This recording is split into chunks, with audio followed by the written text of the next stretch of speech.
queridos irmãos sacerdotes, Padre Paulo Sérgio, nosso vigário-geral, Padre Luiz Carlos e Padre Edilson, os pastores desta comunidade paroquial da Catedral, queridos Reginaldo e Edviges e a sua família, que tomam parte na liturgia desta noite, representam também aqui na Catedral as famílias desta nossa comunidade de fé.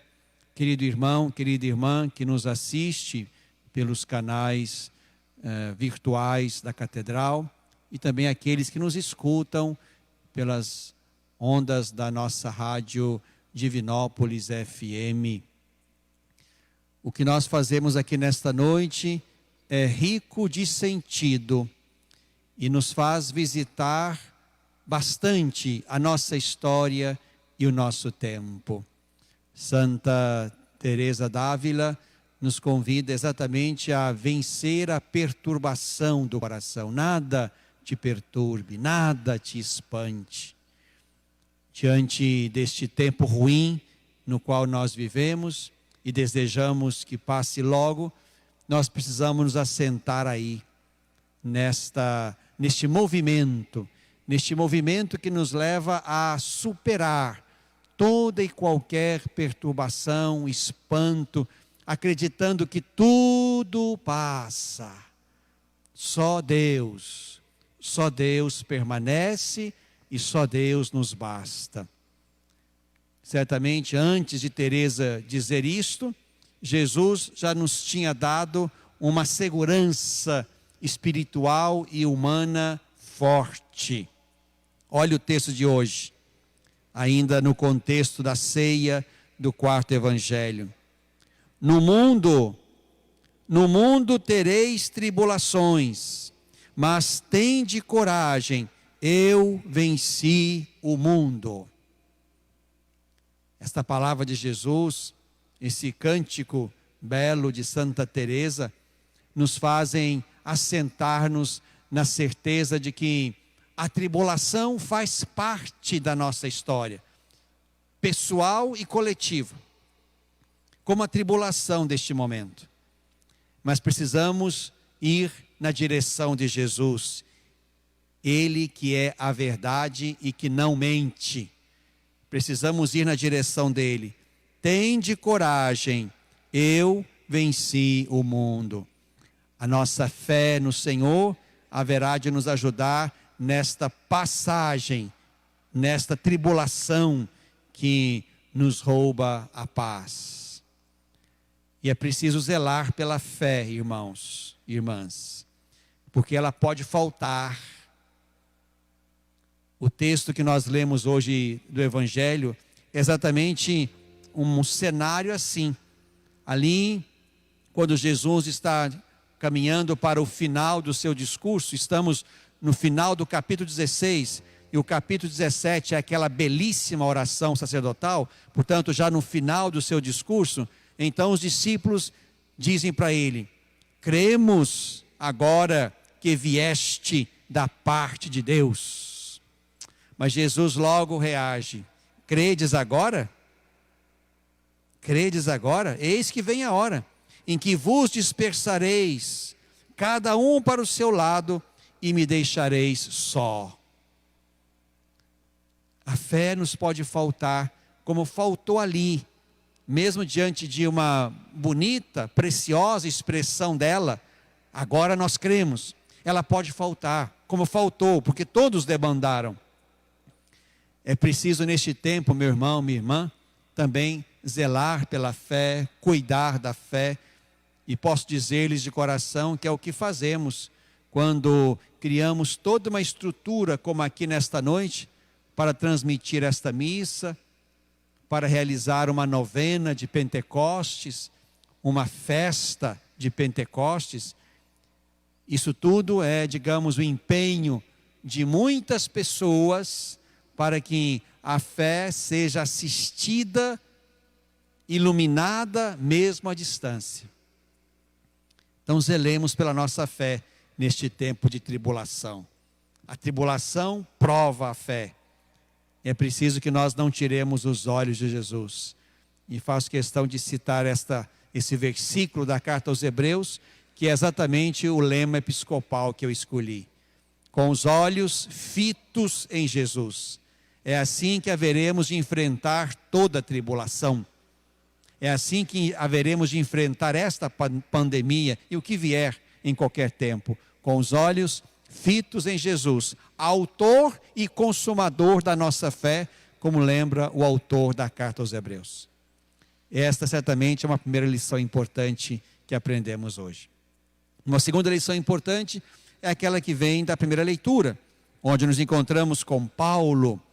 Paulo que estava em Corinto e atravessa a região montanhosa e chega a Éfeso. Paulo é o missionário, é o evangelizador, é aquele que se move com ardor para evangelizar. Ai de mim se eu não evangelizar, dizia ele. E aqui percebemos, digamos assim, mesmo que sejam dois momentos, o batismo de João e o batismo de Jesus, percebemos que esses dois batismos mostram os dois movimentos do nosso batismo. O batismo de João, diz o texto, era um batismo de conversão. Portanto, do movimento humano na direção de Deus. Isso é conversão. O batismo de Jesus era um movimento de Deus na nossa direção, porque era o batismo que dava o Espírito. Então não basta a conversão. Este é só um lado do movimento batismal. E converter não significa ir a Deus. Há também no batismo, no nosso batismo, o outro movimento de Deus na nossa direção. E Deus dá o Espírito. Por isso é preciso sempre entendermos que o nosso batismo nos põe num caminho de conversão permanente, constante, mas uma conversão que vem também iluminada, revigorada, renovada na força do Espírito que desce do alto e que age em nós para que sejamos de Deus e avancemos na direção de Deus. E é exatamente o Espírito que nos traz aqui neste tempo bonito de preparação para a solenidade de Pentecostes, não é? Estamos então num caminho de preparação. E nessa noite queremos, digamos, mergulhar um pouquinho o dom do entendimento. O dom do entendimento.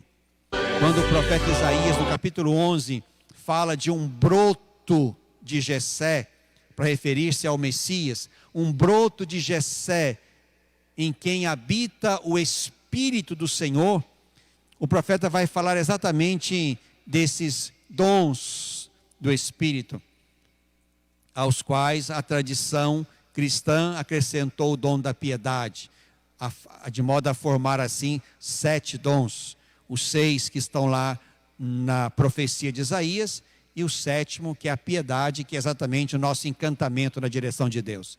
Mas aqui falamos hoje nessa noite, meditamos e mergulhamos esse dom, o dom do entendimento. E nos perguntamos o que seja isto, o que seja entendimento, ou o que seja inteligência, são palavras sinônimas que vêm ao redor deste mesmo dom, né? No texto latino está intellectus, então inteligência, entendimento, poderíamos associar aqui discernimento. O que é isto? Que dom é este? O que significa pedir e receber do Espírito este entendimento? Entendimento faz pensar no movimento para dentro, como interno. Entendimento, tender para dentro, tender para a profundidade.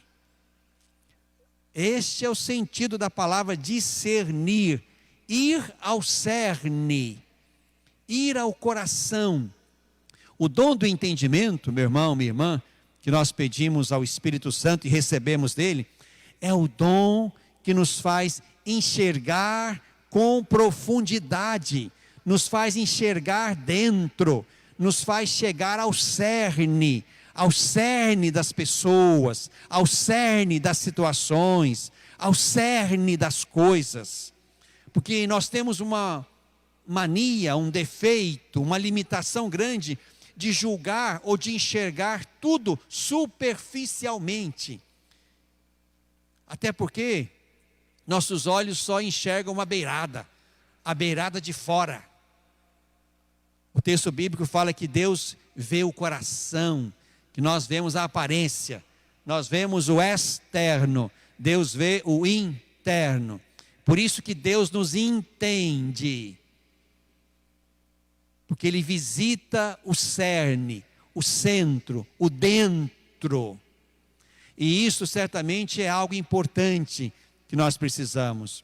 Até porque o nosso juízo superficial, raso, nos leva a um punhado de erros. Erramos na análise das pessoas, erramos na análise das situações, erramos na análise dos contextos. Quando a gente enxerga só a superfície, nós enxergamos a maquiagem, nós enxergamos a beirada, nós enxergamos a borda. O dom do entendimento, ou da inteligência, ou do discernimento, nos faz, por graça, nos faz enxergar dentro, enxergar fundo. Não se trata aqui de habilidade didática para enxergar mais fundo. Não se trata de metodologia, ou de abordagem psicológica, ou de inteligência capaz de enxergar além. Não se trata apenas de raciocínio, de habilidade, de pedagogia. Não. Até porque quem não tem nenhuma formação pode, iluminado pelo Espírito, pode enxergar o cerne, pode enxergar fundo, pode enxergar dentro. É isso que nós pedimos nesta noite, meu irmão, minha irmã. E penso que isso se faz muito urgente no nosso tempo, onde temos um imenso mundo, que é o mundo virtual, o mundo das plataformas digitais, como essas que usamos agora, e que pode ser exatamente o lugar de semear a mentira, o fake, o falso. E julgamos isso como uma opinião, como uma verdade, como o nosso olhar único e exclusivo sobre a questão. Hoje, mais do que nunca, e o Papa sinaliza isso, não na mensagem das comunicações desse ano, mas na mensagem para o Dia Mundial das Comunicações do ano passado, o Papa frisou muito isso, o perigo das fake news. Elas estragam, elas destroem, elas ferem. Porque a mentira está exatamente fundada no olhar raso e superficial. Repito, é por isso que só Deus nos entende. Porque nós vemos o ato errado que alguém fez. Deus entende todo o movimento interior que gerou aquele ato. Por isso, pedir e receber do Espírito o entendimento é pedir a Deus que nos ajude a gastar tempo para compreender as coisas, as pessoas, as circunstâncias. É pedir a Deus que nos liberte dos juízos imediatistas, rasos, superficiais, que normalmente não traduzem a verdade. É nos fazer olhar não simplesmente o ato último, mas a penetrar a história que gerou aquele ato último, que pode ser até um ato ruim, mas ele é só o ato último. É preciso penetrar, entrar dentro para conhecer aquela história, aquela pessoa, aquela realidade, aquela circunstância. Nessa noite, então, peçamos à Virgem Maria, ela que foi visitada, fecundada pelo Espírito, ela que guardou em si plenamente os dons que o Espírito Santo deu a ela, deu à igreja, dá a todos. Peçamos a ela também que nos ajude a suplicar ao Espírito o dom do entendimento. de modo que nós avancemos tentando, por graça, enxergar com profundidade.